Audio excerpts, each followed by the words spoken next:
महाराष्ट्रात पक्षांतर हे सध्या कॉमन झालंय। पक्षातील जवळजवळ सगळेच नेते ही त्यांच्या पायाची भिंगरी फिरवत या पक्षातून त्या पक्षात, त्या पक्षातून या पक्षात ये जा करतायत।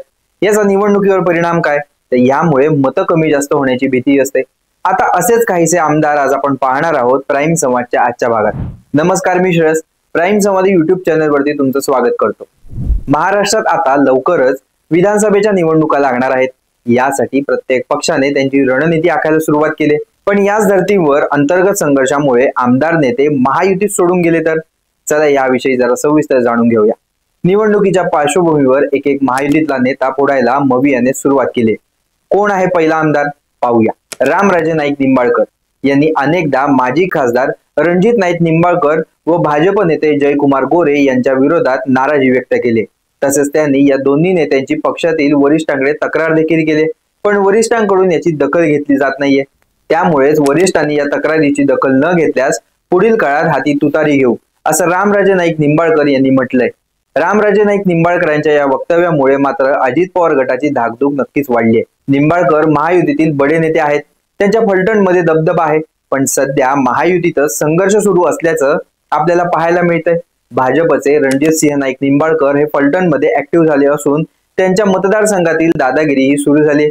ती रोखण्यासाठी रामराजेंनी पक्षाच्या वरिष्ठांकडे तक्रार देखील केली होती, पण ती अजूनही बघितलं नसल्याचं समजतंय। म्हणूनच रामराजेंनी तुतारी हातात घेत शरद पवारांच्या राष्ट्रवादी काँग्रेसमध्ये जाण्याचा थेट इशाराच भाजपला दिलाय।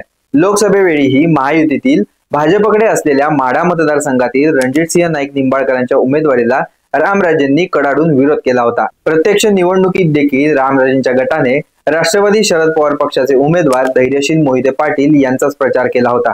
धैर्यशील मोहिते पाटील विजयी झाल्यानंतरही रणजित सिंह नाईक निंबाळकरांनी रामराजेंच्या निकटवर्तीयांची फोडाफोडी सुरू केली। त्यांच्या वक्तव्याने त्यांनी आपण काय हिंदुत्व मुस्लिम करतो का असा प्रश्न कार्यकर्त्यांना विचारला होता। आता या प्रश्नाचा आणि नाईकांचा तुतारी हातात घेण्याचा काय संबंध? तर सध्या महाराष्ट्रात आहे महायुती विरोधातलं वातावरण। त्यात दलित आणि मुस्लिम समाजातील मतं ही महायुतीसाठी वजा होण्याची शक्यता आहे, कारण भाजपचा हिंदूंचा नारा आहे। त्यामुळेच रामराजेंनी थेट भाजपासमोरच आव्हान उभं केलंय। आता महायुतीची ही मतं मवियाकडे जातील, कारण मवियाचा हिंदुत्वाचा नारा हा भाजपपेक्षा मोठा नाहीये। त्यामुळे शरद पवार या वादाचा नक्कीच फायदा घेतील अशी तीव्र शक्यता माध्यमांनी व्यक्त केली। त्यामुळे दुसरं नाव आता येतंय ते म्हणजे दिंडोरी मतदारसंघातील नरहरी झिरवळ यांचं। हे अजित पवार गटाचे नेते आहेत, पण गेल्या काही महिन्यात ते शरद पवार यांच्यासोबत जाणार का अशा चर्चांना उधाण आलंय। आता याचं नेमकं कारण काय? तर 3 महिन्यापूर्वी नरहरी झिरवळ हे मवियाच्या भास्कर बगरे या उमेदवारांच्या प्रचार बैठकीत दिसून आले। त्यानंतरही ते शरद पवार यांच्या संपर्कात असल्याच्या चर्चा रंगल्या। त्यामुळे आता नरहरी झिरवळ हेही शरद पवारांच्या राष्ट्रवादी काँग्रेस पक्षात जाणार का अशा प्रश्नांना राजकीय वर्तुळात फेर धरून आलाय। नरहरी झिरवळ यांचे पुत्र गोकुळ झिरवळ हेही शरद पवार गटाचे प्रदेशाध्यक्ष जयंत पाटील यांनी आयोजित केलेल्या निष्ठावान संवाद मेळाव्याला उपस्थित राहिले होते। तेव्हाही त्यांनी ते शरद पवारांशी निष्ठावान असल्याचं सांगितलं होतं। गोकुळ झिरवळ हे नेहमीच त्यांचे वडील नरहरी झिरवळ यांना शरद पवारांच्या बरोबर येण्याचा आग्रह करतात। त्यामुळे आता मुलाचं ऐकून किंवा महायुतीतील संघर्ष असा चालू राहिला तर नरहरी झिरवळ शरद पवार गटात जाऊ शकतात। तिसरा नंबर लागतो तो जुन्नरचे आमदार अतुल बेनके यांचा। यांनी शरद पवारांची एकदा नाही तर 2दा भेट घेतली। त्याप्रमाणेच ओतूर मधून अतुल बेनके यांनी शरद पवारांच्या स्वागताचे बॅनरही लावले होते। यामुळे माध्यमांना प्रतिक्रिया देताना शरद पवारांचा आशीर्वाद माझ्या पाठीशी आहे अशा शब्दात त्यांनी उत्तर दिलं होतं। यावरून आता अतुल बेनके हेही शरद पवारांच्या राष्ट्रवादी काँग्रेस पक्षात जाणार का अशा चर्चा विधानसभा निवडणुकीच्या पार्श्वभूमीवर दिसू लागल्या आहेत। आमदार बेनके यांनी आगामी विधानसभा निवडणुकीमध्ये तुम्ही घड्याळाचे उमेदवार असाल की तुतारीचे असा प्रश्न माध्यमांनी विचारला असता ते म्हणाले की विधानसभा निवडणुकीला अद्याप वेळ आहे। या निवडणुकीला सामोरे जात असताना काही होऊ शकतं, त्यावरच आता लगेचच भाष्य करण्यात काही अर्थ नाहीये। महायुतीच्या जागा वाटपामध्ये काही घडू शकतं।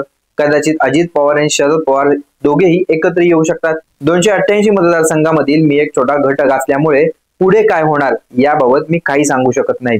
त्यांच्या या वक्तव्यामुळे मात्र राजकीय वातावरणात चुळबुळ व्हायला सुरुवात झाली। विधानसभा निवडणुकीपर्यंत खरंच अजित पवार आणि शरद पवार एकत्र आले तर त्यामुळे सत्ता पलट होण्याची शक्यता नाकारता येत नाही। आता यामध्ये 4थं स्थान पटकवलंय ते पिंपरी चिंचवडच्या नाना काटे यांनी। काटेंनी राष्ट्रवादी काँग्रेस शरद पवार गटाचे प्रदेशाध्यक्ष जयंत पाटील यांच्याशी चर्चा केल्याची माहिती समोर आली। जागा घड्याळाला सुटली नाही तर मी चिन्हावरच निवडणूक लढवणार हे काटेंचे शब्द चांगलेच चर्चेत आलेत। चिंचवड विधानसभेत अश्विनी जगताप सध्या आमदार आहेत, त्यामुळे ही जागा भाजपला मिळेल असं खात्रीनिशी सांगितलं जात आहे। आता जर ही जागा भाजपला मिळाली तर नाना काटे यांची जागा जाणार, त्यामुळे पक्ष कोणताही असो पण निवडणूक लढवणारच असं सांगत त्यांनी निवडणुकीची त्यांची उमेदवारी निश्चित करून टाकली।